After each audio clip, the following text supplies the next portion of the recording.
Hey, good evening, ladies and gentlemen. Welcome to another episode of A Real Point of View. I'm your host, Greg Morgan, and I am the real movie guy. And joining me tonight are my cohorts in crime. Oh, I guess that's something different. All right. Um, Joining me are two film critics, internet film critics like myself. We have the awesome, because I'm using awesome today, Steve, the awesome Steve C. And he's a guy who doesn't pick a bad movie. Allegedly. And that's Karen. That's the movie maven herself, Karen D, who always seems to find a way to say that maybe Steve's that person, maybe he's not. Hello, But hello, hey, hello. as far as Steve knows, he is. So that's all that really matters. Well, welcome to the show, you guys. How is everything going? Before we get started, hope everybody's in a good mood. And it's been rough this winter myself. I know for me. So, how's the winter been for you guys? Well, last week was kind of rough, but today it was in the 50s. So what can I say? And we got a hot flash here in Indiana too. It was 22. Mm-hmm. Hey, it's been like 22 below. So Right. this 22 Mm-hmm. above is like the ice was melting because they didn't know what to do. Didn't realize it was still cold enough to be icy. But such a drastic change in the weather, it's like we must need to melt. It's like a 40-degree change in weather. And they're like, yeah, but it's still cold, brother. Well, the different ice cubes talking to each other. Okay, that was bad. All right. Well, ladies and gentlemen, let's talk about what why we're Ice Age really 4. here. Say again? I said Ice Age 4. Yes. That's what it felt like. Feels like still. But I'm hoping it's not going to be a long winter. I don't think it's going to be. We had a lot of precipitation early in the year. Supposed to snow again Sunday Okay. after a rain of Saturday. Alrighty. So Then there's that. ruining your day one step at a time. Alrighty. Yeah. Well, I'm happy and cheerful now, Steve. Thanks. So why don't we go ahead and talk about, again, the reason why we're here? We're going to talk about movies. That's what we do. We are internet film critics. That's what we do. We talk movies. So this week, Hollywood. La la la la la we la. talk about Hollywood. Hollywood. Hollywood! And this week, we're going to focus in on the Golden Globes one more time. Only this time, we know who the winners are. And we're going to take a look at that and see if that's who we would have picked. And hopefully, over the time that we've had away, that we've been able to see some of these films to be able to talk about them. I know I've seen at least two of them for sure, um, that I can maybe give some insight on. And then I have some insight from some other people who I've talked to with regard to this. And then insight from one person who normally would be on this show, and that's Mr. Larry Domkowski. He's not able to be with us. He's a must see movie critic. And he did give me a little snippet about one of the films that he was able to view as well. So we'll get to that later. But for now, did you guys actually see the Golden Globes? And if you did you enjoy it? Ah, I saw it. Most of it. I had to turn it off towards the end because they were driving me crazy. Alrighty. How about you, Steve? I saw bits and pieces that I really wanted to see. Um, and I enjoyed what I saw, but it kind of was a very missed comedic approach to the Golden Globes this year. Like there was times where I was just like, I'm supposed to be laughing now, right? Is that a thing I'm supposed to do? Although James Franco, we're going to talk about it here in a minute. James Franco accepting the best actor and Tommy Wiseau being on stage. Right. And him keeping Highlight highlight of my night, because James Franco is taking this moment and is understanding that this, and it really should also be included as Tommy Wiseau's moment. I Oh mean, yeah, this is definitely. entire. But James Franco knew exactly what Tommy wanted to say and was like, "Yeah, I'm not gonna not be." invited to these things ever again because I let this guy talk. Tommy Wiseau never should have tried to take the microphone. I mean, come on. No, I mean, it was pretty gracious of James Franco to even let him come up on stage. And then he's like wanted to just like totally take advantage of the situation. And so he wanted to say some things. Like, he wanted to say something. Like, oh my God, some grievances. Yeah, possibly. But like, please don't let him do that. It was the true highlight of my night. The word snub comes to mind. Yes.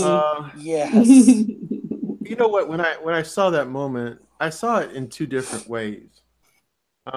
I saw it first as James Franco. Of course, he wins the award, so he should be able to say something because, in all actuality, it's his award. But at the same time, he wouldn't be on that stage without this guy because it's about this guy. And so, you got to be able to give him some latitude. But the problem is, it should have been discussed maybe ahead of time to help that circumstance. But see, this guy doesn't have a lot of buffers. So he got plenty of latitude just being allowed on stage. That was enough latitude. Most people never get that far. I am 100% confident. It was about him, though. There are lots of movies about people in real life. They don't go up on stage with the award winner to say something when they said that would have been completely inappropriate for him to talk. Look, I 100% believe that they had a conversation beforehand in which Tommy Wiseau was like, all right, if we do win, I just want to say this. And everybody looked at him and said, okay. And then everybody turned around and looked at James Franco and went, no. When Tommy turned around and walked away. That is exactly how that happened. I firmly believe it 100% that this is all I'm going to say. This is all I want to say. Perfect. Tommy walks away. Everybody looks at James and goes, not a thing that's going to happen tonight. That could very well be. James Franco was saving his ability to possibly win an Oscar. Well, I don't know how good the performance is yet. That's one movie that I've been kind of putting off. I was putting off even when it first came out. So I don't know. I haven't been, injected with enough effort to really put it on to watch it. I've seen it in stages, and it's kind of exciting. And really? As weird as it sounds, as weird as it seems, to see James Franco, and James Franco becomes Tommy Wiseau. There's no hitter like that. You are watching Tommy Wiseau on screen. And to see James Franco become that person, like I talked about when we were doing the Golden Globes beforehand, and when I discussed what I really thought about this, before I had actually seen it, what I thought this movie was going to be, I feel like Franco deserved that award. Maybe not at the Oscars, but definitely at the Golden Globes. And it's an award you could get out of the way so you don't have to worry about, anything possibly coming about at the Oscars because of the movie and everything. But it's a far dispersed from what James Franco normally does. It really, sells me once again because he got in this routine of movies that I just personally can't stand. And it really got him back to, oh, this is a great actor. I forgot. So it's actually really good, and it's exciting to see that this guy who created The Room, I mean, just a not good movie, to put it as lightly as possible, and be entertaining watching it happen every step of the way. And the story that's being told. And it was actually a very, very entertaining movie. Wow. Okay. I'll give it a shot. I'm not going to shy away from it anymore. I'll give it a shot. I appreciate that, Steve. I appreciate that. Well, can we talk about just like well, we kind of said how we thought. I told you what I thought, but you didn't ask me why I thought that. Oh, I apologize. Why did you think No, not you, Steve. Greg. Oh, I apologize. I don't apologize for anything right now. What a surprise! Steve apologized, and I'll piggyback on it. What a surprise! What a surprise! Anyway, what I thought was that, I mean, in retrospect, that it was the same. There was this strange mix of, I mean, it's a festive occasion, but I think the fact that so many people wore black really kind of brought it down. And I know why people were wearing black, and I totally support why they were wearing black. But that was sort of like, it created a little bit of a schism, I think, in terms of, because the Golden Globes are festive. I mean, the old friends are meeting. I mean, Hollywood's a very much a company town. People know each other, but they don't see each other if they don't get to work on projects. So it's a great time to meet up with old friends. And, but then there was this political overtone from the, hashtag Me Too movement that just drove everything. I mean, to me, the highlight of the Golden Globes, frankly, was Oprah's speech. I mean, and after that, it was like, whatever people had to say, I just wasn't that interested anymore after that. That to me was the best moment. I loved what she said. And, so that for me was the highlight. I think part of it for me sometimes, which gets lost a little bit, is the accolades that people get when they win, as far as talking about other people who have helped them get there. But I thought was really interesting, and I guess I don't know whether I paid a lot of attention to it before or not, was different actors getting up there in the categories, and they'll always say something nice about the other person in the category, but they don't typically always say, it's because of you that I'm here. And I can't remember who it was that said that about Denzel Washington. It says, because of you that I'm here. I watched you, I studied you, and you were one of the reasons why I'm up here today. So I thank you. I think stuff like that is really touching to me, and hopefully to the people that they're talking to as well. And somebody said something to Hugh Jackman about his acting too, where it caught Hugh Jackman kind of off guard.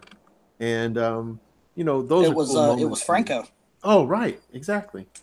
And I like those kind of moments. Those are kind of cool moments because I actually really feel that's a little bit more sincere than just saying, well, and I'm not saying it's not sincere that they say thank you to the other nominees, but when they're talking specifically to somebody about how they've affected and or impacted their life, and even if it's just a life in theater, I think that's a really cool moment because that shows that the person they're talking about obviously is doing something right where someone else was influenced by it. So I like those moments. Maybe that was Sterling Brown who said that when he won for This Is Us. I think that was. That. Yeah, I think that was Sterling Brown who said. I was like, I can't imagine who that would have been, but it wasn't a motion picture actor. It was Sterling K. Brown, who actually is a motion picture actor. But well, I mean, but I'm saying he didn't win for that category. Right. That's what I'm saying. Oh, I get it. I was just saying he is an actor, motion pictures, but not for this, not this moment. Because he's actually in a movie that you saw, Karen, that you said you saw, if I remember correctly, with Chadwick Boseman in Marshall, right? Yeah, he was in Marshall. And he's in the upcoming movie Black Panther in February also. So yeah, they're already showing trailers on TV for Black Panther. Okay, I'm going to tell you right now, I've got tickets for it already. Shut up! I am so ready to go. Well, go and you. I convinced my wife. I said, you know what? This is worth it. And she said, saw a trailer or two. She goes, I think you're right. So we did it. so well, that's cool for that. Okay. Well, what about other things in the Golden Globes? Yeah, we're going away from the point a little bit here. Yeah, let's talk about the Golden Globes. So let's talk about Best Picture. drama, Three Billboards Outside Ebbing, Missouri won for Best Motion Picture Drama, but the other nominees were Dunkirk, The Post, The Shape of Water, and Call Me by Your Name. So what do we think of that outcome? Well, I've actually seen two of these films and a partial of one of them. I did see a little bit of Dunkirk, and I'm a big proponent of military films and historical films, biographies, biographs, whatever you want to call them. And this is an event that actually happened in our country's history and in the history of the world, because this is during World War II. Um, but what's interesting about this particular film to me was it's so horrific early on that if you're not ready for it, it's probably going to impact you quite a bit. And then as the movie progresses early on, it doesn't get much better. It's really a horrific moment in history, and they've done a decent job, at least in the early part of the film, of depicting that. So um, it looks like it's going to be a pretty decent film to me. But I was able to take a look at The Shape of Water, as Mm-hmm. well as the winning. That's one weird movie to me, but go It ahead. is. And I was just alluding to seeing both that and the Three Billboards Outside of Ebbing, Missouri. So, if you give me a brief moment, I just want to talk about The Shape of Water first and get your opinion about it too. Obviously, we have a partial opinion about it so far. It's strange, very strange movie. I liked part of this movie. I really did. And maybe it's the fantasy guy in me that appreciated certain elements here in the film, and the fact that I'm a romantic as well. So they try to combine those things in this movie. Um, my problem with this movie, ironically, is a problem I have with a lot of movies of late, and maybe I've got to change my opinion and or view of a lot of these films. In I am having a really hard time with endings lately. I follow this film and I get all the aspects that they're going to, and it makes sense and that kind of thing. It's somewhat predictable, of course, but it makes sense as to where they're going with this. And then toward the end, they bring in a sequence that begins like it was going to make sense, and then it goes into a dance thing. It's like The Shape of Water meets La La Land. And I thought, okay, that was just so not appropriate right now. And then I thought, no, not just right now. It's just so not appropriate. Period. It shouldn't be in this film at all. You already are having a time trying to put yourself around your mind around all the things that are transpiring throughout the film, and then you get something here that's so left. I don't even want to say left. I don't know what that was. But all I know is if you were liking the movie at that point, you're really confused. And then it goes to another point right after that that is so dramatically different that you're still stuck on the one thing that was confusing, and it makes the ending even more confusing. And then when you hear what happens at the end, you're thinking, okay, they want you to imagine what things could be or how things can be, and whatever your endings are in your mind, ultra endings in your mind, because they really never tell you truly what happens. But at the same time, it just messed up part of my ending. So Mm-hmm. I probably would have given this movie only a little bit better than a 7, but the ending really made me kind of knock it back down to like a 6.2 if we're going like a scale from 1 to 10. Hmm. It was gonna be maybe closer to a 7 had they not put that latter part in there that truly did not need to be in there.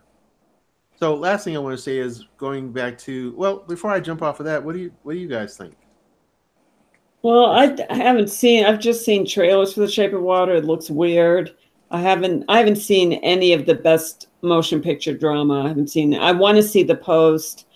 I'm not. I guess I'm waiting for when I want to be just inundated with blood and guts to see Dunkirk, and I'm somewhat interested in Three Billboards Outside Ebbing, Missouri. So I would probably and Call Me by Your Name. I can't really say I'm interested in that movie. How about you, Steve? um,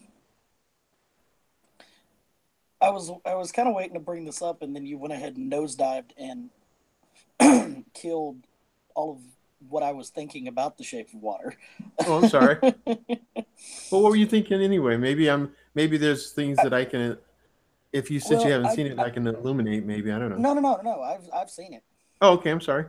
and I enjoyed it. I enjoyed a lot of the movie. I enjoyed the fact that it was doing a good job of being original with a premise that's been done time and time again. Hmm. And you get a good perspective. It's not a normal movie. Like, she's Also, not a norm. Well, not just that. She's not a normal character. She's not Right. the type of female character that you normally see in these movies. In the fact that she is mute. So they do an excellent job with the transitioning between her and other characters and her and this creature, Hmm. and how they interact and the way they adapt to each other. Hmm. And they do an amazing job with that. Now, watching the whole movie, yes, you know where it goes. It's you. They're not pulling the wool over your eyes. You don't know any. You don't not see it coming. But I actually thought the ending was probably one of the best parts of the movie. Well, let me. Can I say an addendum to what I said, so that I don't want you to Sure. think that because I didn't hate the movie. Like I said, it probably was going to be a solid 7 before the dance sequence. That Mm. part messed me up. And I was going to say, well, it's not near as bad as people were saying, because people were, out there. There was a lot of gossip about it, Mhm. but at the same time, I think what bothered me about the ending was after the dance sequence, we get all this horrific stuff, Mhm. and it just didn't pair with what was it killed the flow of it. Now, as far as what the ending, as far as the dramatic part of it, I like that. But then it went off of that. It went from bad to good, which I think is Mhm. probably what you're talking about, to bad in the sense that it left you hanging and not really truly knowing. Because I think the character you really feel for the most is the lead, Mhm. the female lead. She's like I love her. I thought she was great. Um, Octavia Spencer, although I really like her as an actress, her role could have been in it or not been in it. It was kind of a lame duck role for her. Yeah, Like, it could have been yeah, anybody else. it could have been anybody, and it wasn't overly pivotal. I mean, the phone call is the warning, but that wasn't overly pivotal. And then there was a sequence. There was a part in there where the the young lady's neighbor, who is a very much a Mhm. part of her life, and the things that were going on with him, they weren't necessary enough because it took away from because you don't really. They were trying to develop his character, and it didn't matter in the whole scheme Mhm. of things. And so it was kind of a misnomer to me, that part of it. Her as the main part of the film as the main actress in the film, I enjoyed her throughout the beginning to the end, because her part of that's the irony. Other than the dance sequence, everything that she did and everything that she was in this film made total sense. Mhm. In certain aspects, probably more in the laboratory than outside of it, made total sense to me. But when they were deciding to make some changes, I'm not trying to give away the movie so much. When they were Mhm. trying to make changes in the film, and as the film was starting to climax,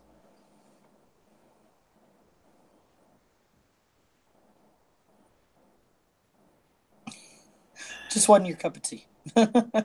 and I like stuff like this typically, but with some inconsistency throughout the film, as well as the dance sequence in the film, just didn't like it enough. I think had those elements not been there, I probably would have given it a 7.58.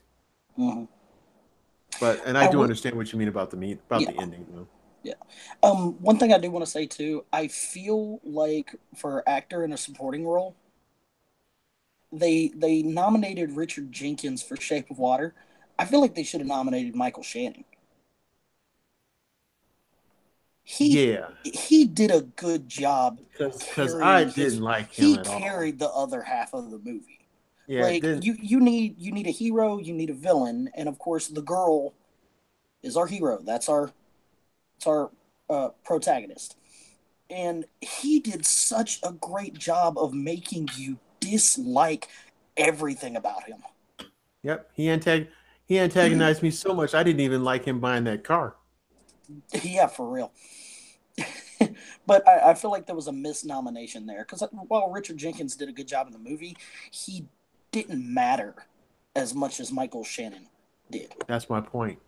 His And sequences in there, his average, all those certain things that deal with his character didn't to me. It didn't matter to me.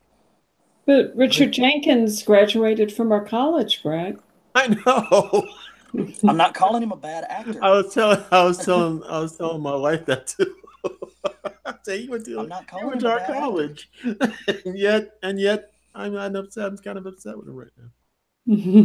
Loved him in Stepfather though. Yeah. I'm just saying that was I feel like that was a misnomination, and I would be surprised if they do highlight Shape of Water as much as they did for the Golden Globes for the Oscars. That Michael Shannon should be in this supporting actor category. Yeah, he's an Well, actor that's had kind of up and down, but I think more recent Mm. past, he's been doing really well in film. So I mean, supposedly The Shape of Water is drawing all the buzz, Oscars buzz yeah. right now. Mm. They love Well, the weird ones. going back to the film that actually won the best motion picture for drama, the Billboards Outside Ebbing, Missouri.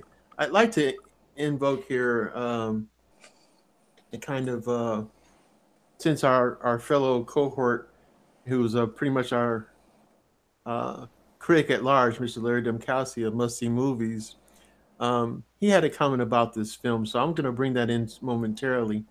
But I saw this movie too, and on a scale from 1 to 10, 90% of this movie is an 8, a solid 8.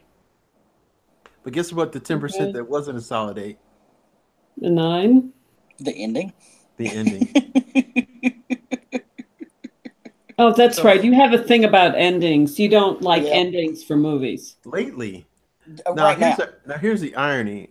At my day job, I was talking to one of my bosses, actually two of my bosses, um, and they one said if I remember correctly, one said he really liked the movie, but had something was weird about it. I don't know, but one clearly the my overboss, he clearly when we were talking about this movie, his emotion just changed. He said it was a really good movie until the end.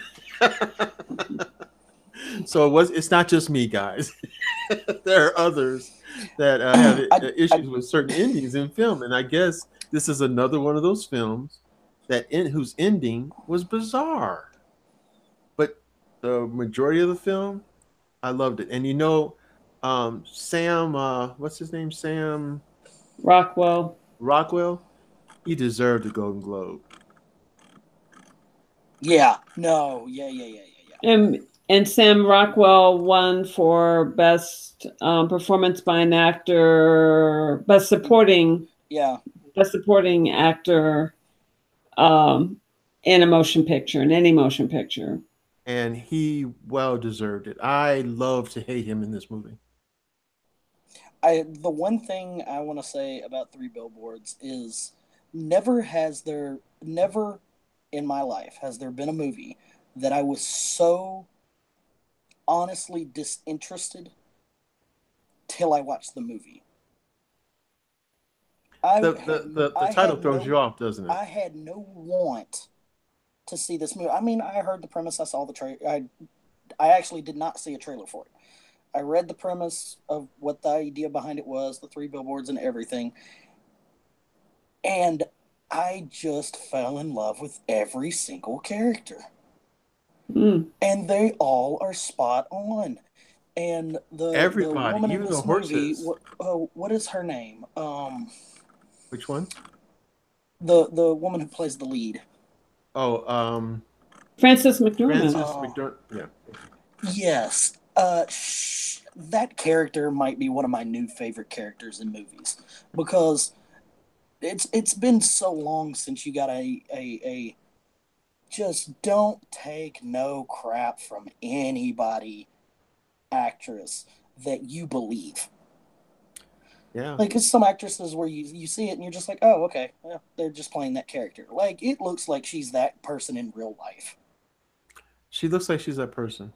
Her grief, her anger, her Everything. attitude, her joy, Mm-hmm.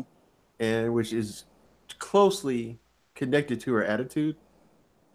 Mm-hmm. Yeah. She is so good. She is the all around, just every single scene she is in is an absolute attention drawing highlight. Um, and I put up her up there with what I said about James Franco, where it was just like, oh my god, you're doing such an amazing job being the person that you're supposed to be that I can't tell you're you, and I love that. And she just did such an amazing job with that. I've seen her in a few other movies too, and I actually like her as an actress. But I think she did a pretty good job in this movie. Again, the ending is just weird, but it was a good movie up until the end, because the end makes sense to where it's starting to lead you, Mm-hmm. but then there's a conversation at the end that your mind is like, okay, and yet they're still gonna continue on, and you're like, okay, and then they don't show you, and you're like, okay, that's just wrong. Hmm. Just Well, it shouldn't end that way. should we move on to best motion picture, musical, or comedy? Well, Sure. what did Larry have to say? Oh, I'm sorry. You're right. Oh, that's Thank you. great. Forgot about that. Thank you. Bring our other cohort in here. Okay. Larry says, and I quote, "I did see three billboards and found it watchable but flawed. Hmm.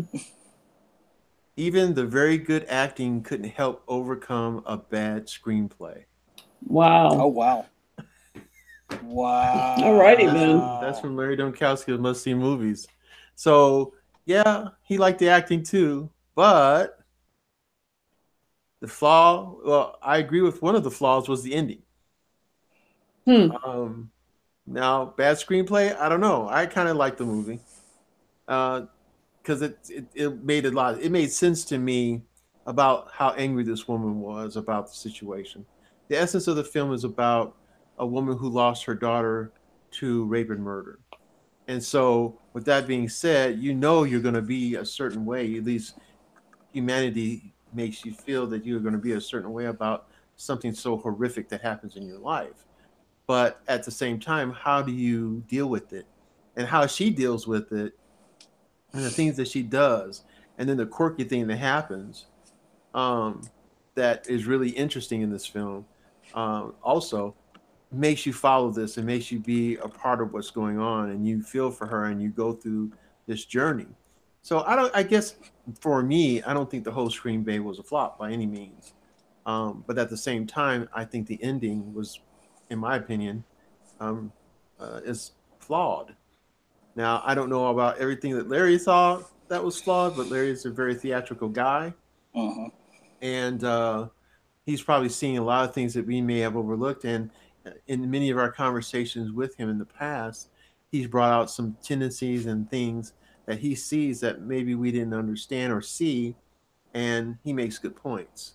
So I'm wondering right now, would love to hear what Larry's uh, extenuate, extenuated, uh, having an extenuated conversation with Larry about what he feels about this movie. I'd be even more curious to hear that now. But thanks, Larry, for your support and your uh, your comments regarding one of the films, the film that actually won the the award. So that's kind of cool in itself, you know. Right. I mean, maybe it was the excessive use of colorful words for Larry. You know, I don't know. I don't Maybe think so. so. He I don't think so either. doesn't I think normally. he's kind of a worldly guy, so I don't think that Yeah. would be the No, he just nod. calls it like you see it. Just because the Golden Globes Mhm. thinks it's a great screenplay doesn't mean he does. Right. That's true. He's often at Um, odds with the conventional wisdom when it comes to especially awarded, movies that get awards. Yeah, that's very true. no, that makes sense. So Well, musical or comedy? yeah, let's move on to that. Do you have anything, Miss Karen? Well, I'll just name for our audience who the nominees were. I, Tonya, The Greatest Showman, Get Out, The Disaster Artist, and the winner was Lady Bird, which is sort of like a coming of age movie. And for me, I saw two of these movies. I saw Get Out and I saw I, Tonya. Go for it. Oh, okay. Yep. What Well, did you think? my favorite movie in this category, and the movie that I really wanted to win, was Get Out. I just think it's incredibly creative. I really enjoyed it. I thought it had good acting. It had comedic elements. Just really well done and very interesting sort of take on modern day, politics and social interactions and that sort of thing. It was just really interesting. And I just thought it was so well done. So I really want that one to win. Um, I, Tanya was very surprising. I kind of reluctantly watched that. Um, but I just was completely swept away by this story, mainly because I am an ice skating fan. I used to go to ice skating competitions, like professional skating competitions. I would do that, and and I, I certainly watched the Olympics avidly, and I remember vividly when Tanya Harding competed in the 90 whatever Olympics that she competed in. I remember vividly that, and her winning competitions before, and the buzz about her and the buzz about Nancy Kerrigan. And this movie just is just wicked sharp, just wicked. It's wicked funny, but it's just so acerbic in its observations. And the movie starts out by saying we're not exaggerating anything. And then the movie just takes off, and you're watching this, or I was watching this going, they're not exaggerating anything. Oh my God, these people are crazy. How did she get anywhere near an ice rink with that train wreck of a mother and that crazy husband? Oh my God. So yeah, I was quite shocked. And Allison Janney, I mean, Janie. I'm not Janie, whatever her name is, I'm not a fan of hers, but I have to say she really did do a good job in this movie. And Margot Robbie, who played Tanya Harding, also did a really good job. I mean, they both did. So really intriguing movie. I can see why it was nominated. Well, that is when I was curious to see. I too have grown up being very much into the Olympic skating, ice skating, speed skating. You know, the whole winter thing is really kind of cool to me, along with the Summer Olympics as well. So, and I too remember when this occurred, and thought, well, maybe this might be a good movie. So I'm gonna take a look at it. And thanks, Karen, for mentioning what you thought. Get Out, I actually did see as well, and very interesting movie. It takes you in different directions slightly than your typical horror movie, horror type movie or horror type thriller. And because a lot of things have changed in the motif, but at the same time, those things that you look forward to in these types of films were definitely present. David Kaluuya, pretty good actor actually. I've seen him in other films, and Well, he's he's been. British. I was going to mention, but then again, he's a Brit. We don't have any American actors anymore. This show and so, and what was funny was at the Golden Globe, he mentioned one of his idols was Idris Elba, and he had mentioned all these different people, and he said, "My guy Idris," and he was going to say something more, and he forgot to say it, and he said, "Oh yeah, I forgot Idris Elba." I thought that was funny, and then, but obviously he's the uh, one of the favorites, I think, for an Oscar, possibly. But definitely here as a nominee for the Golden Globe and uh, the best performance in a musical or comedy. But here's a guy who is really, really coming up. I've seen him in two other movies, and he's also going to be in Black Panther and coming out in February. So he's Oh, making his awesome. rounds, and his name's starting to get out there with all the other British actors that are play or British or Australian Yeah. actors that are out there. Because there's another Brit who won a Golden Globe for Darkest Hour, a Brit about a Brit. Well, but the person who won wasn't a Brit. Oh, Gary Oldman's not British? No, he's not British. Oh, I thought he was. No, he plays a Brit on TV, but no, he's not British. Thank goodness. No, My bad. he is I've seen him play. I've seen him play British roles so often that I thought he was played British. well. His acting style seems very British. It does. It does. Well, but good. He's not. Good. I'm glad I'm wrong. We finally got one. We got one back. Woo-hoo. Of course, he's older, so I don't know how long we're going to have him. Well, hey, it doesn't matter. We got him now. Let's go with the present. Okay, so let's go back to the musical comedy of all time. Say again? Said he's in my favorite movie of all time. Who? Gary Oldman? Gary Oldman. Is in your favorite movie of all time? Is that what you said? Yeah, he is in my favorite. Oh. Yeah, so what movie is that? Batman is your favorite movie of all time? That is not my favorite movie of all time. What is your favorite movie? But he's definitely in it. He's definitely in it. He's Commissioner Gordon. Yeah, he's definitely in it. But that is not my favorite movie. My favorite movie is The Professional. Oh, that's right. He's the antagonist. And he's on all of the drugs. All of the drugs. It's amazing. A young Gary Oldman. That's right. If you could ever say that in our lifetime. Well, I don't know if you can. Yeah, definitely. That's right. That is right. A young, spry Gary Oldman playing a corrupt, drug-addicted cop. It's amazing. And Jean Reno. And a young Natalie Portman. Jean Reno. Also in your favorite lizard movie. Yep. Jean Reno.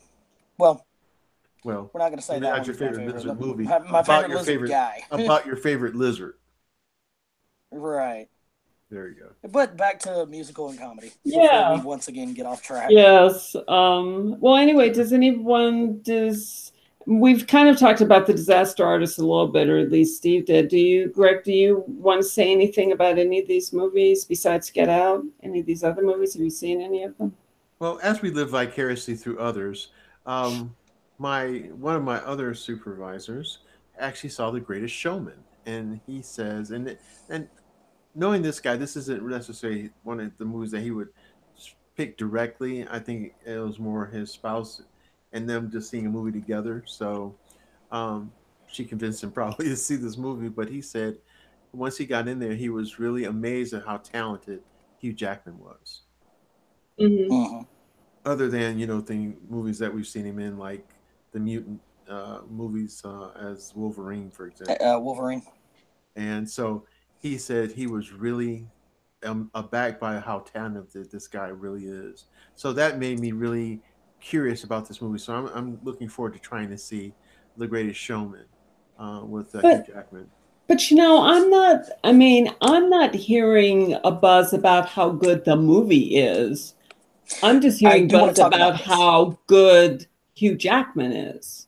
Right, and the same thing here. It's Hugh Jackman, and we know in a lot of films that the main character and or the main the actor playing the main character in many cases is what um, drives the movie a lot of times. But we know that a really good cast, a really good supporting cast, really helps that movie flow even better and helps you enjoy the movie more. So, what does that really mean about this film? Is he not getting the support that he really needs for this film to really be a great movie, as opposed to just a great showman in the movie? So yeah, I agree that it's. I haven't heard anything very much about the movie as a whole either. It's just Hugh Jackman. I mean, no one else from that movie was nominated for anything. Right. I And That's do. interesting. Yeah, no, this. I feel like one I've seen about. I've seen three quarters of Lady Bird. Okay. okay, that was the winner. No, I've seen three quarters of Lady Bird. I've seen The Disaster Artist. I have now seen Get Out, and I've seen part of The Greatest Showman because I understood what I was watching and was like, oh, okay, I don't need to watch any more of this. And I've seen I, Tonya. I completely agree with everything you said about I, Tonya, Karen. It's a movie that I wasn't expecting much because I'm hit or miss with Margot Robbie, honestly. Mm-hmm. And she does an amazing job. Allison Janney does an amazing job. It's a very complete movie with everybody doing their part to make it better than what you anticipate it's going to be. The Greatest Yeah, Showman, that's my number one problem with The Greatest Showman is The Greatest Showman is, hey, look how awesome Hugh Jackman is. Oh, there's other people here too. Hey, but Hugh Jackman's a great actor. Oh, well, there's some people you may see as extras in other movies, but look, there's Hugh Jackman being awesome, being Hugh Jackman. That's Yeah, don't funny. even pay attention to those people. I couldn't have put it better myself, and that to And me is. I don't feel anybody does a bad job in the movie.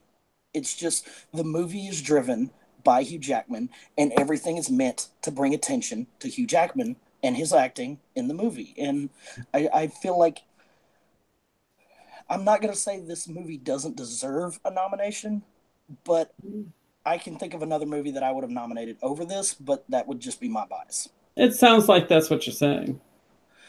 Yes. And Lady Bird, I watched three quarters of Lady Bird, and I'm sitting there going, God, I've seen better coming of age movies. Wow. And That's interesting. I'm not saying Lady Bird is a bad movie. Right. I'm saying it does not in any way, shape, form, or fashion do a better job of what it's trying to do than the Disaster Artist, Get Out, and I, Tonya. Mm-hmm. Wow. Yeah, yeah, I yeah. feel like if I was going to rate these, it'd probably be The Greatest Showman, Lady Bird, um, I, Tonya, Get Out, and Disaster Artist. In that Wow. order. That's what I would do. I feel like Wait a minute, you're preference. naming them from the bottom up, right? Because Yeah. oh, okay, because it sounded like you. No. And but personal opinion would flip Get Out and Disaster Artist. Mm. Like I feel like, but those two, like I, I don't know who was doing, deciding who was going to do this that gave Lady Bird the award, but it's a Hallmark Channel movie. Wow. Wow. That's tough, bro. Them's fighting words. Whoa. And I'm not. I mean, And he's talking about from Hallmark. Yeah, it's an 8 p.m. on Friday night Hallmark Channel movie. Oh my goodness. Wow. That's But that's just my opinion. You know, obviously I'm wrong. well, they're not going to No, be no. inviting you to any ladybird I parties, I can know. tell you that. Understand Obviously this. I'm wrong. Understand this. It's not us being wrong necessarily. Just because they Right. voted it in doesn't mean they're right. Yeah, do you know how many things the Golden Globes get wrong? I mean, half the time they're drunk when they're voting anyway. Right. There you Uh, go. so I can bring up later the movie that I would have put in if we want to move to another. No, I want to hear what movie you would have put in now. Okay. The movie that I would have put in musical or comedy, and it's more of an action movie with very comedic tones, but it's very beautifully shot and very well done, and it's a complete movie. And Okay. that's Valerian in the City of a Thousand Planets. Wow, I haven't seen that yet. You It came told me out in about that. July. You Yeah, we told me talked about about that. it the other day. Yep. It came out in July, and I thought it was just going to be a cluster. I thought it was going to Hmm. be, we're going to do all these amazing shots, and we're going to make everything look fabulous and beautiful, and we're going to create this whole world or this whole galaxy in, one setting and everything, and we're going to get, two young, up and coming, good, solid actors that can use this as a pedestal to get somewhere. And I thought it was just going to be a cluster, and it wasn't. It was very well shot. The story was very well written. The characters were very well fleshed out and designed. Every new character and every interesting little alien character that you got was very meticulously uh, done in their way, and they fit what you were looking at. You Hmm. you could visually see, oh, I can understand, you know, that's the kind of person that I think, or kind of being I think would, represent this style and this thought process. And the movie starts off, and it's on this beautiful planet that's almost everything you can see is beach and the ocean, and the inhabitants that come out share a very aquatic nature to their look. And it's from that moment you go, this is going to be a beautiful movie. This is going to be a very bright, well done movie. Okay. And then it's like, all right, we're going to do that. Well, then it goes into these dark parts where you can tell it needs to be darker, it needs to be a little bit dimmer, and it still retains that brightness and fleshed out look, even though it's kind of in these dreary, like sewer like parts of it. Hmm. Just I I really feel like people need to see this movie, and the actor and the actress, I can't think of his name, but I think her name is Claire Devine. Okay. And she was a model that's getting into acting. Their characters work so well, bouncing off of each other. The one-liners, the quips between the two, the little romantic entanglement is very well done, and you can kind of see where things are going, but they really do a good job of getting there and not Hmm. putting themselves in corners and everything like that. And Right. I I really enjoyed every character, and some of them are, generic styled characters that just do a better job because the actors and actresses that are doing the characters do a better job.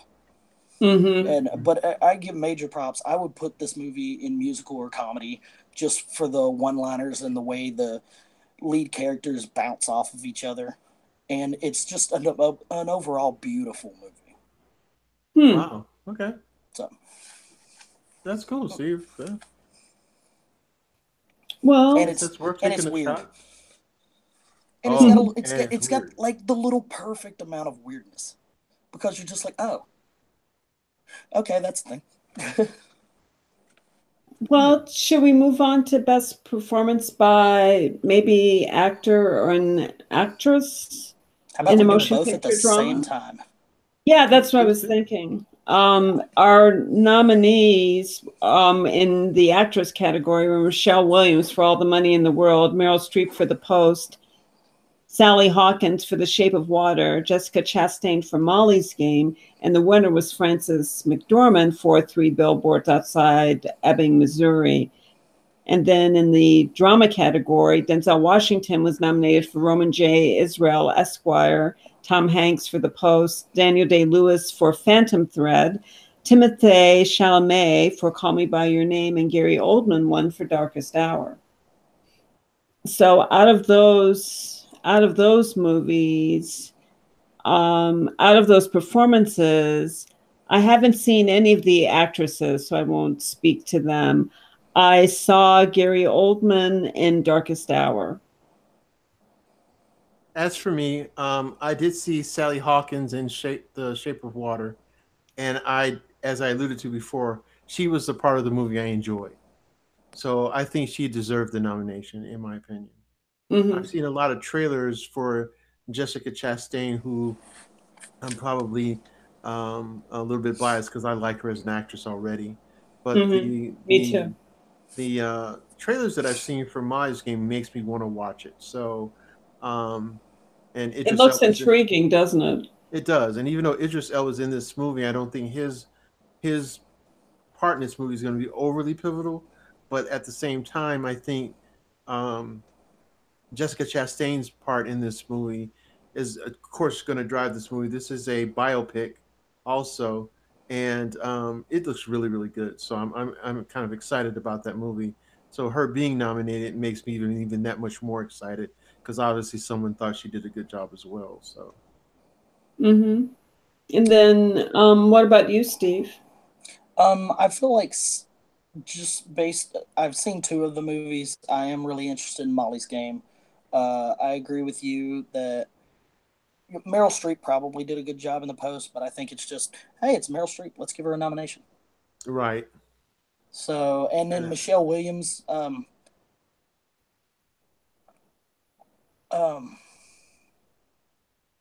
the Money in the World. God, it's such a sad movie.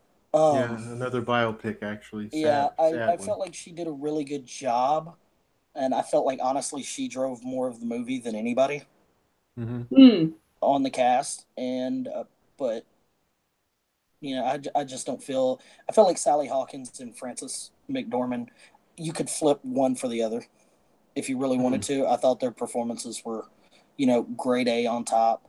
Yeah, I think so too. Those are two of the bright spots of both films, correct? And then I wouldn't change anything with Gary Oldman. Gary Oldman's portrayal of Winston Churchill was everything that I've ever read, everything that I've ever seen, you know, documentaries or anything with Winston Churchill. He was the guy. He became the guy.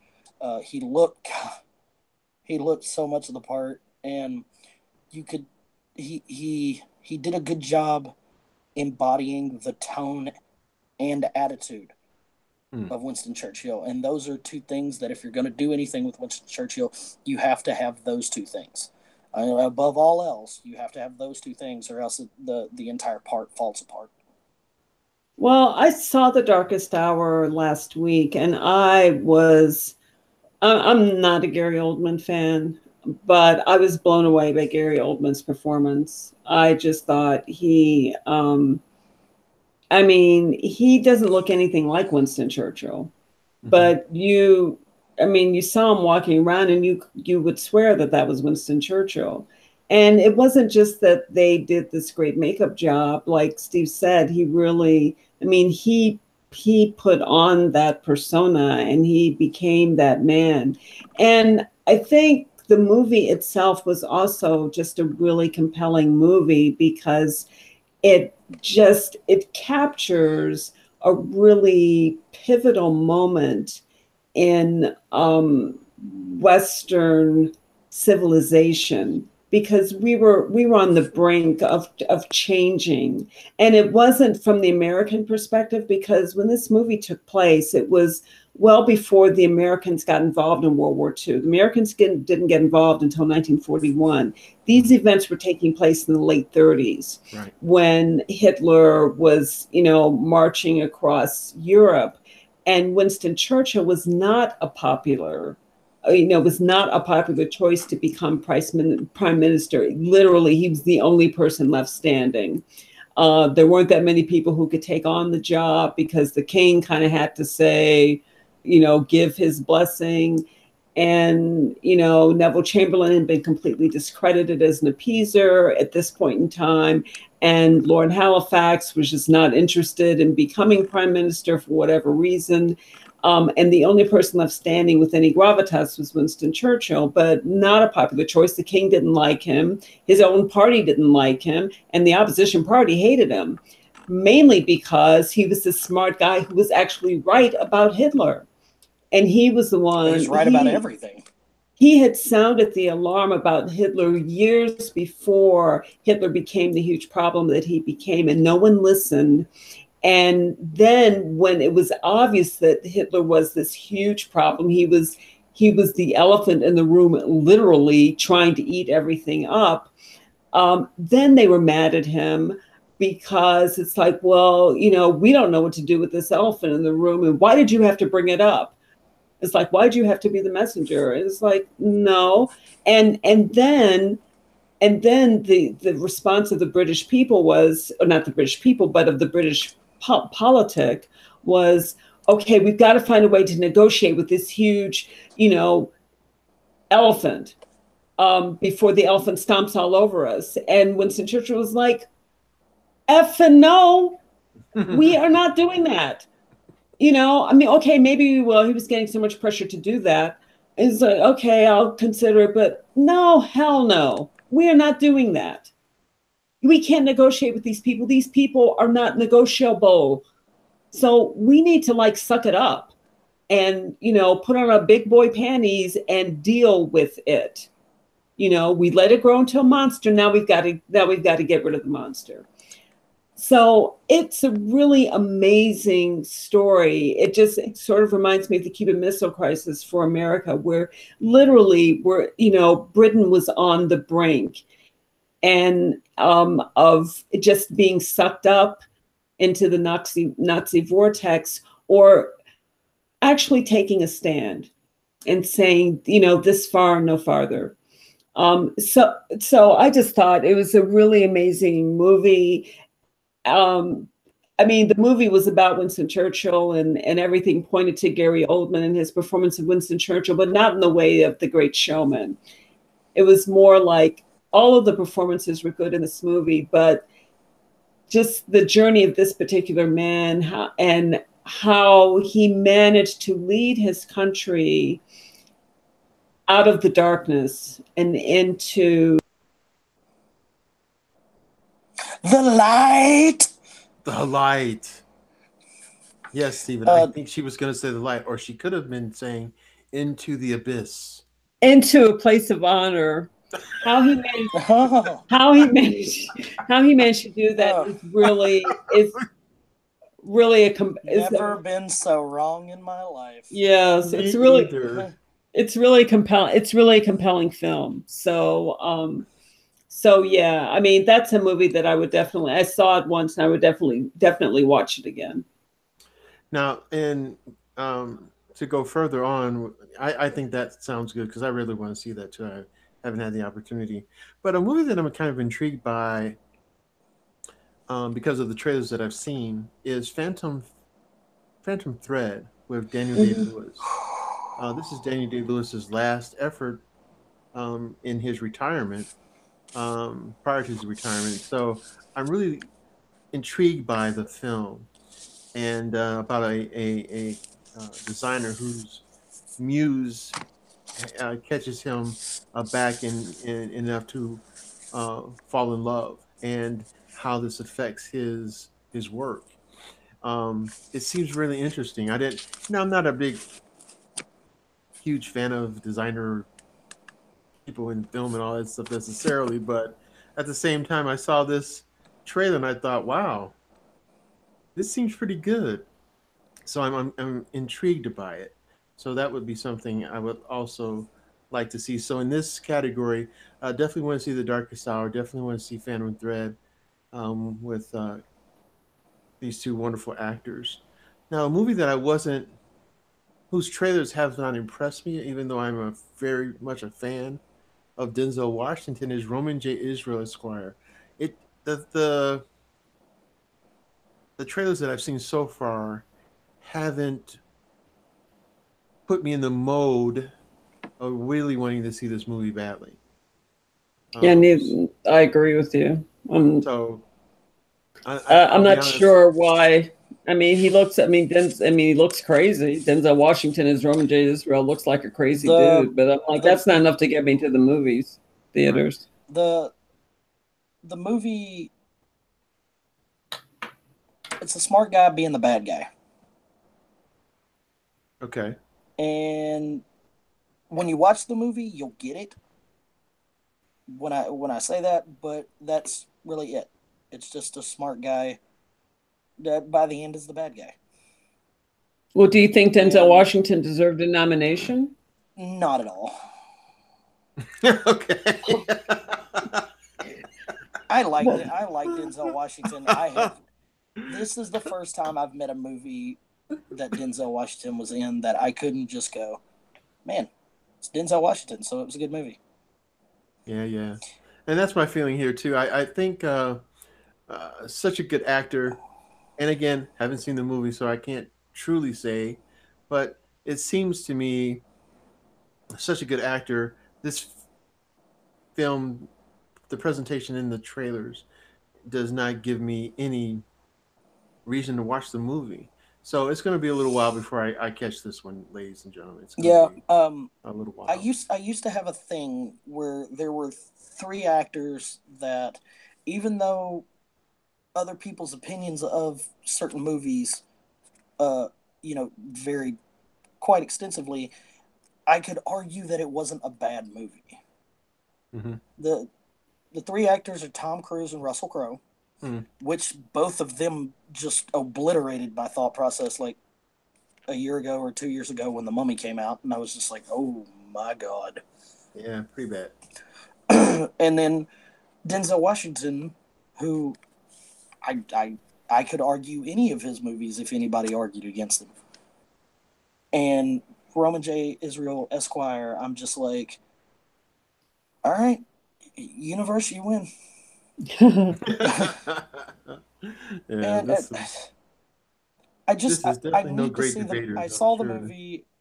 I saw the movie at like 2 in the morning too, but I want to see it again, kind of a fresh mind, and see if I can look at it a little bit differently. Hmm. But Why I are do you not going have to my do hopes up. that to yourself? Just cause Oh, okay. I want to see it. Yeah, no, I do that with a lot of movies where it's just like it can't be that bad, Right, and then right. I'll see it again and I'll just be like, Yeah, yeah, yeah, yeah. It I'm gonna can Hey, be be. sick. for the Or record, like it I can be that bad. I saw the Mummy twice because I watched Okay, the Mummy I don't get that, but okay. no, I watched the Mummy the first time and I was just like, I missed something somewhere. Like, You cause thought, so you thought. there's like three scenes where I'm just like, oh, this is not bad, and it's like the scene and that's it. Right. Whereas like, oh, That's how that everything else movie is is. just so It garbage. starts off like it's gonna be okay, and then it goes to this weird dip. I mean, it makes me long for Brandon Fraser so much. Yeah, that Mummy series was really good. I thought. Yeah, I even thought the Tomb of the Dragon Emperor, which is by far the worst one of the series. Of course, they replaced the lead actress, and Yeah, they were you can't mess reaching, with and they mess with the formulas what they did, and yeah. had But they not even done that, it might have been better. it was way better than the Mummy. Yeah, yeah. Point well And taken. I like everybody that was in the Mummy. I don't know.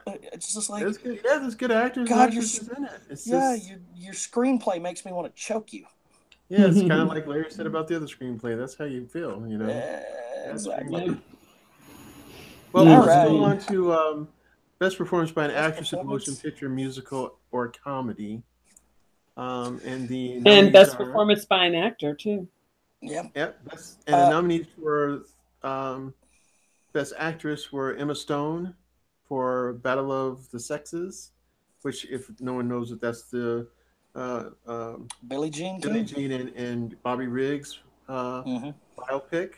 Tennis match. Yep, of the tennis match. And then Margot Robbie in I, Tonya. Helen Mirren, who's one of my favorite actresses, in The Leisure Seeker. And another actress I think is worth her weight in gold is Judi Dench in uh, Victoria and Abdul. And then I don't even know how to say this girl's name. It's Cerise Ronan. Cerise Ronan in Lady I don't know. Bird. And of course, she's actually the name we can't pronounce is the woman who won the actual Golden Globe, Right. and she's the lead role in Lady Bird. Um, so definitely the four prior actresses are on my radar. Love Emma Stone, very famous for The Help. I loved her in that, and from all accounts, her portrayal as Billie Jean King is really good in Battle of the Sexes. Did you see this one, Mhm. Karen? I did see Battle of the Sexes, and I really enjoyed it. I thought it was, and I thought what I liked about the movie is that it did a good job of bringing out again the things that were at stake. What looked like a frivolous sort of, show off kind of match, not to be taken too seriously, was the cover for some very serious things again at stake, with regard to the way women were being treated in the sports world and the way women were being treated in tennis, and whether women's tennis was actually a worthwhile sport. I mean, that kind of stuff was on the line, and the stakes were just really high if Billie Jean King lost. Um, and there was a match before the Billie Jean King Bobby Riggs match with Margaret Court, and she lost to him, even though she was the number one ranked player at the time. So so Billie Jean King, ends up beating him, and it was like, oh, thank God, because Bobby Riggs was regarded as a clown. Now he was a shrewd businessman, and a really dynamite self promoter, and quite a decent athlete, but it was just the notion that if he had like really be Billie Jean King, then women's tennis would have been set back probably like another 20 years. Right. So yeah, so I really liked that the movie. I mean, there were a lot of light touches, or not a lot, but there were light touches and comedic elements. But I think without being like really, really preachy, maybe the way I am now, the movie did a really good job of letting you know what was really going on behind, the jockeying for position and the television deals and all that other stuff. So very interesting movie. I thought Emma Stone was really good as Billie Jean King, and played a very different character than she normally plays. Like, Billie Jean King was more serious and focused, and and than the characters that Emma Stone typically plays. So it was nice to see her doing that. Very cool. Well, why don't we jump down to the best actor in the musical and comedy? We've already touched on a few of these actors, but one of the actors that I wanted to just give a little bit of a shout out to, Ansel. Ansel Elgort. He did a really good job in Baby Driver. I really like this film. I've seen it twice now. I won't say it's just the greatest film on the planet, but it was so entertaining that it didn't have to be. And his the way that he approached the character in this film, and how it's almost like uh, a legendary film of a young guy. Uh-huh. And you don't get legendary films when you're a young guy unless you're kind of like that quote unquote James Dean kind of character. And I guess he kind of has a slight essence of that, but he's not your handsomest guy, but his persona is such that it makes him very attractive, and Mm-hmm. that in itself made this movie. And the relationship between he and his girlfriend in the film, um, you really are cheering for them. You're cheering for them to have a positive ending. And unlike a lot of other films, the ending would have gone one way. It didn't do that. It went the opposite way. And I kind of liked that in this film. That was an ending I liked. Hmm. You know what this movie really, really reminds me of? You got a guy who tells a story about somebody he knows. And it's just an extravagant story. And it's like, wow, that was crazy. And Mm-hmm. then that guy goes and tells his friend and goes, hey, so and so down the street's got this crazy story about a guy he used to know. You need to go down there and you need to listen to it. And Right. so he goes down and listens to it, and he listens to it, but it's a little bit more extravagant. But it's like, oh my God, I can't believe the craziness this guy went through during that period of time and everything. And then he goes and tells a couple of his buddies, Mm-hmm. and they come back, but the story's just a little bit more extravagant. And I feel like this movie is that. It kind of reminds me of a Lucky Number 11 Oh. Okay. and It does a how little bit.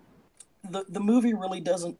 I feel like the movie isn't getting all the attention that it deserves. I agree. I I feel agree. like this is easily.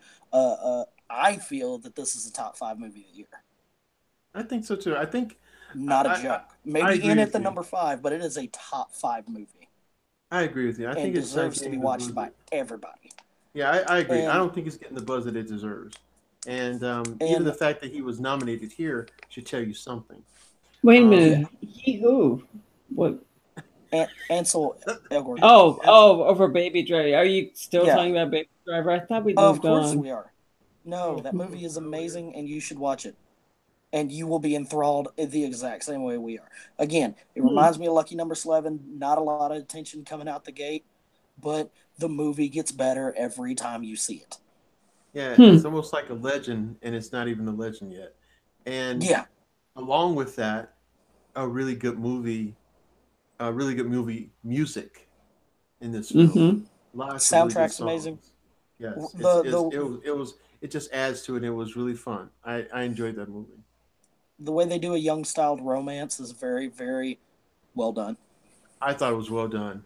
It's almost 60s and 70s ish. Yeah, it does have that because it's not so revealing. It's kind Right. of private, and a lot of it is um, romance through love and fear. It's kind of really kind of cool. And All righty, yep, jumping down to yeah, we're getting a little long on the tooth here, guys. Sorry yep. about that, ladies and gentlemen. Well, Um, can we skip some of like? I'd like to jump to We've animated pictures. Hmm? I've actually not seen any of the animated movies. One of them, the one that won, is the one that if I had to coin flip, I would have said that one was going to win. But if you have something to add to it, I feel like you should. Well, I would like I did see. Well, let's just talk about who was nominated first. It was The Boss Baby, Loving Vincent, about Vincent Van Gogh. Ferdinand was nominated. The Breadwinner was nominated, and then Coco was nominated and won that category. And when I was watching the Golden Globes, I was watching when they announced the winner in Best Motion Picture Animated, and I was praying that it would not be The Boss Baby. I don't know what that picture was doing in that category.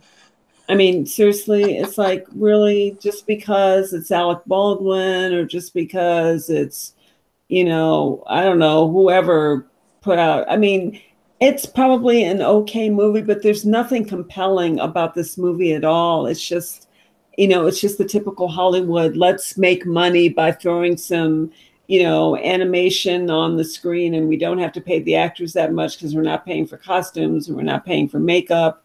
So, let's get some names in here to spout out this dialogue and let's make some money.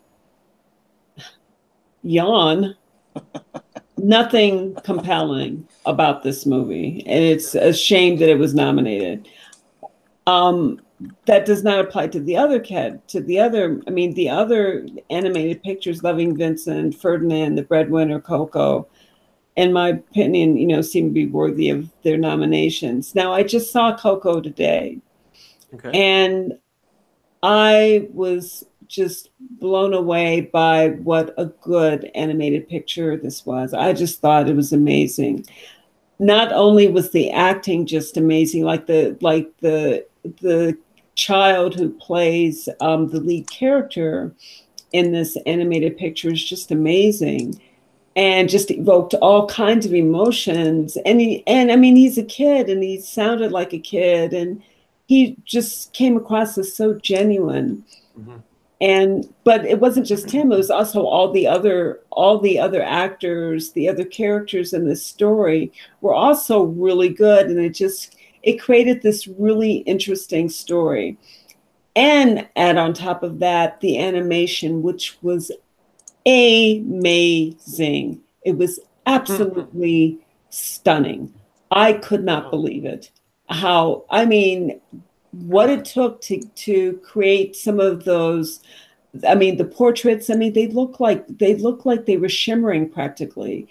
And so many colors, so much detail, just amazing. And the other thing that was really amazing was the story. I mean, this was a story that's steeped in the Mexican tradition. It's based on the celebration called Dia de los Muertos. Muertos. um, and it's like, that's, I mean, we don't really talk about that. We don't talk about the way other cultures celebrate.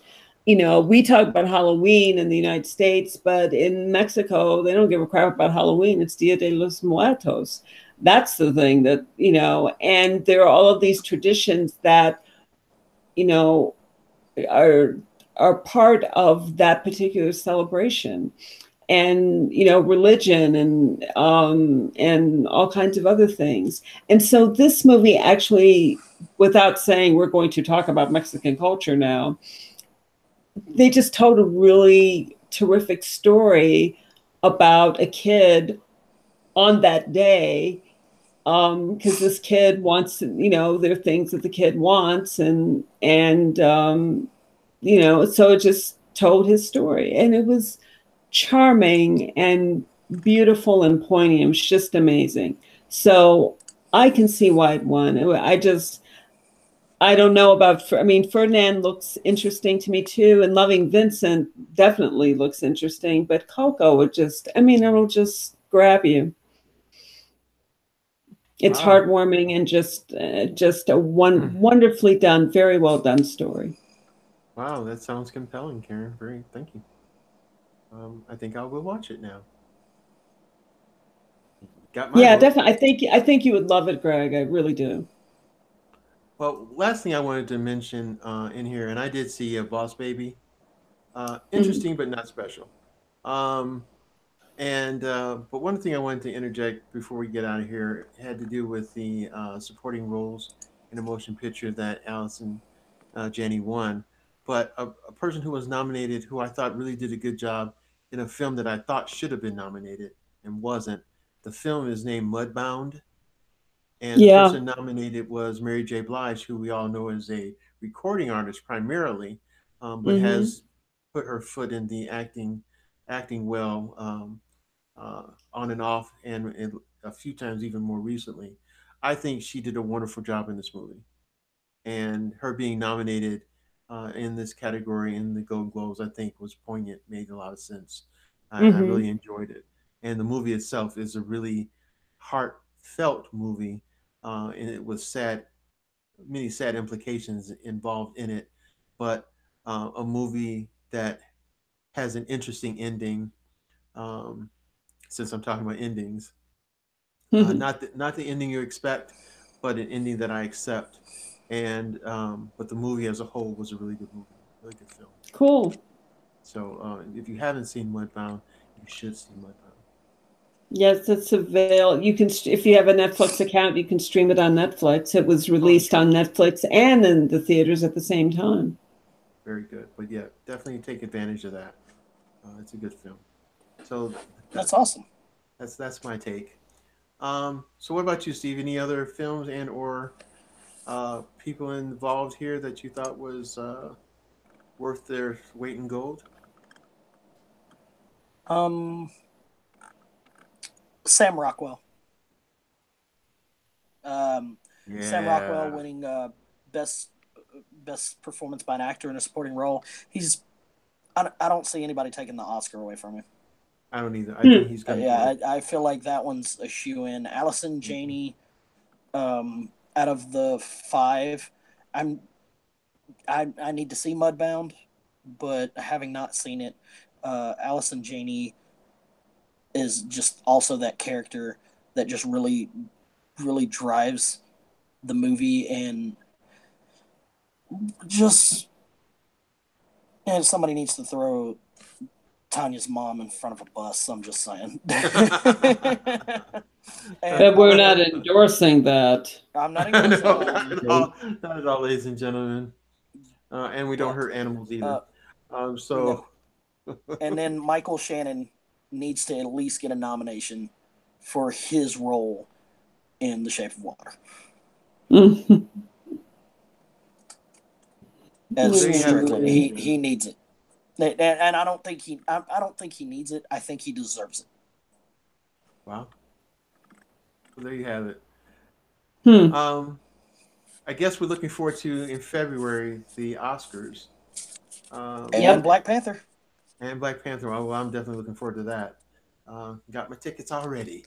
But Ooh. few movies out there that are coming out in 2018. Um, there's a whole host of them coming out. I'm just hoping that they um, entertain us, thrill us, um, fulfill us, and make us laugh and cry and all those good things in this year to come. So um, we'll be looking forward to that anyway. At least I will be looking forward to that happening in for 2018. Me too. So thanks again, you guys, for hanging out with me here on A Real Point of View. As always, we want you guys out there in movie land to find a great film. We hope we've suggested a few films even here.